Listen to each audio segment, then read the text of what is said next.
అందరికీ నమస్కారం. నా పేరు శ్రీయ. నేను 7వ తరగతి చదువుతున్నాను. మా పాఠశాల పేరు లిటిల్ మైండ్స్ ఉన్నత పాఠశాల. ఈరోజు నేను హోలీ గురించి చెప్పబోతున్నాను. హోలీని వసంత పంచమి అని కూడా అంటారు. హోలీ పండుగ తెలుగు రాష్ట్రాల్లో ఎంతో ఘనంగా జరుపుకుంటారు. హోలీ పండుగ పాల్గొన మాసం మార్చి నెలలో పౌర్ణమి నాడు ఈ పండుగను జరుపుకుంటారు. హోలీ పండుగ అగ్ని లేదా అగ్నితో పునీతమైనది. హోలీ పండుగ 2 రోజులు జరుపుకుంటారు.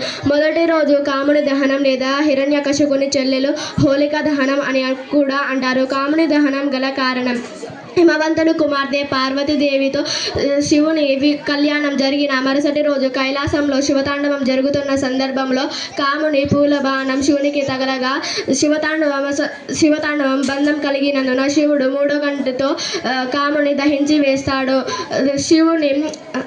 కాముని భార్య రతిదేవి శివుని ప్రార్థించగా శివుడు కాముని పునర్జన్మ ప్రాప్తిస్తాడు.